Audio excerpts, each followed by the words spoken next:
నడిపిస్తే చాలా చాలా బెటర్. యా మాట్లాడమ్మా.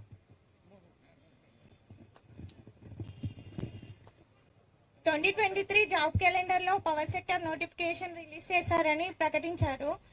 అయితే మేము ట్రాన్స్కో నోటిఫికేషన్ కానీ ఎస్పీడీసీఎల్, ఎన్పీడీసీఎల్, జేఎల్ఎంఏఈ, సబ్ ఇంజనీర్ ఈ పోస్టుల కోసం గత 4-5 సంవత్సరాల కంటే ఎక్కువ రోజుల నుంచి హైదరాబాద్కి వచ్చి ఇట్లా ప్రిపేర్ అవుతున్నాం. కోచింగ్ సెంటర్లలో ఎన్నో కష్టాలు పడుకుంటూ హైదరాబాద్ లో ఉంటున్నాం, కానీ ఇప్పటికీ కూడా ఒక్క నోటిఫికేషన్ కూడా రిలీజ్ చేయట్లేదు. పైగా మేము ఇంత కష్టపడుతూ ఇక్కడ ప్రిపేర్ అవుతుంటే మేము నోటిఫికేషన్స్ వద్దని ధర్నాలు చేస్తున్నామని గవర్నమెంట్ సీఎం గారు అలా మాట్లాడడం అస్సలు హర్షణీయం కాదండి. ఎందుకంటే మేము ఎన్నో ఇబ్బందులు ఎదుర్కొంటూ ఇంట్లో వాళ్ళకి వదిలేసుకొని దూరం వచ్చి హాస్టళ్లలో వండుకుంటూ కష్టాలు పడుకుంటూ ప్రిపేర్ అవుతున్నాము. సో దయచేసి ఈ జూన్ 2న ఖచ్చితంగా పవర్ సెక్టర్ నోటిఫికేషన్ రిలీజ్ చేయాలని కోరుకుంటున్నాము. ఇన్ని రోజులు ప్రజాభవన్ చుట్టూ అన్ని ప్లేసెస్ కి మేము వెళ్ళి కాంటాక్ట్ అవుతూనే ఉన్నాము, మినిస్టర్స్ ని కలుస్తూనే ఉన్నాము. ఎంత వెళ్ళినా కూడా మాకు అసలు రెస్పాండ్ అవ్వట్లేరు. పైగా ఇదంతా చేయంగా కూడా మేము వద్దని, నోటిఫికేషన్స్ వద్దని మేమే ధర్నాలు చేస్తున్నామని అనడం అసలు మేము నిరుద్యోగులకు అనేది చాలా బాధాకరంగా ఉంది ఈ సిచ్యుయేషన్. ఇలా మాత్రం ఉండకూడదు. ఖచ్చితంగా ఈ గవర్నమెంట్ అనేది దీంట్లో చేంజ్ రావాలి. ఖచ్చితంగా నోటిఫికేషన్ జూన్ 2న రిలీజ్ చేయాలని ఇన్ని రోజులు రిక్వెస్ట్ చేశాం, కానీ ఇప్పుడు డిమాండ్ చేస్తున్నాము పవర్ సెక్టర్ నోటిఫికేషన్ రిలీజ్ కావాలి. తెలంగాణ.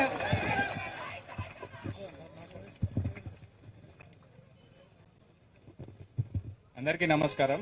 నేను విద్యాశాఖ తరపున మాట్లాడబోతున్నాను. ఈ అవకాశం ఇచ్చిన నిరుద్యోగ జేఏసీకి ఓకే థ్యాంక్ యూ. సో మాది విద్యుత్ శాఖ నిరుద్యోగులం. మేము కాంగ్రెస్ ప్రభుత్వము మేనిఫెస్టో ప్రకారము మా శాఖలోని 4000 ఖాళీలు ఉన్నాయి. దానికి సంబంధించిన జేఎల్ఎం పోస్టులు, అసిస్టెంట్ ఇంజనీర్ పోస్టులు, సబ్ ఇంజనీర్ పోస్టులకు నోటిఫికేషన్ మే 2024లోనే రావాలని ఉంది కాంగ్రెస్ మేనిఫెస్టోలో. కానీ మే 2024లో రాలేదు. తర్వాత అసెంబ్లీలో జాబ్ క్యాలెండర్ రిలీజ్ చేశారు. దాని ప్రకారము ఇంజనీరింగ్ కు అండ్ పవర్ సెక్టర్ విద్యుత్ శాఖకు సంబంధించిన నోటిఫికేషన్స్ అన్ని అక్టోబర్లో వస్తాయని చెప్పారు. రాలేదు. ఎందుకు అని మేము వెళ్ళి అడిగాము. ఎందుకంటే ప్రజాప్రభుత్వం అని చెప్పారు, మీరు ఎవరినైనా ఫ్రీగా కలవచ్చు అన్నారు. సరే అని ప్రజావానికి వెళ్ళాము, గాంధీ భవన్కి వెళ్ళాము, సెక్రటేరియట్కి వెళ్ళాము, అన్ని హెచ్ఓడిస్ కలిసాము, సీఎండీలను కలిసాము. ఎందుకు నోటిఫికేషన్ వస్తలేదు అని అంటే ఎస్సీ వర్గీకరణ వల్ల ఆగిపోయింది అన్నారు. సరే అది మా అభ్యర్థులకి ఉపయోగపడుతుంది కదా అని మేము వెయిట్ చేశాము. ఎస్సీ వర్గీకరణ తర్వాత ఉగాదికి జాబ్ క్యాలెండర్ వస్తుందని అన్నారు, రాలేదు. ఏప్రిల్లో ఇస్తామన్నారు, రాలేదు. ఇంకా అది రాకుండా మీ పైనుంచి సీఎం ఏం మాట్లాడుతున్నారంటే నిరుద్యోగులే వద్దని అంటున్నారు, నోటిఫికేషన్స్ అని అంటున్నారు.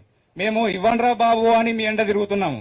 ఎప్పుడు వస్తాయని మేము అశోక్ నగర్లు, దిల్సుఖ్ నగర్లు, కోచింగ్ ఇన్స్టిట్యూట్ చుట్టూ తిరుక్కుంటూ డబ్బులు లేక ఇక్కడ ఎన్ని రోజులని మీరు వస్తాయని చెప్తున్నారు. మీరు మీ ప్రకారం, మీ మాట ప్రకారం జాబ్ క్యాలెండర్ ప్రకారం నోటిఫికేషన్స్ ఇస్తామని మీరు చెప్పినే, కానీ ఇంతవరకు జాబ్ క్యాలెండర్ లో మెన్షన్ చేసిన విధంగా ఒక్క నోటిఫికేషన్ కూడా రిలీజ్ చేయలేదు.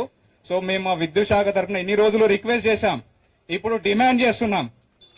విద్యుత్ శాఖతో పాటు మిగతా నోటిఫికేషన్స్ అన్ని, అది డిఎస్సి కానీ గ్రూప్స్ కానీ ఇప్పటి వరకు రావాల్సిన అన్ని నోటిఫికేషన్స్ వెంటనే జూన్ 2 లోపల రిలీజ్ చేయాలని మేము ఈ వేదిక తరఫున డిమాండ్ చేస్తున్నాం. Thank you.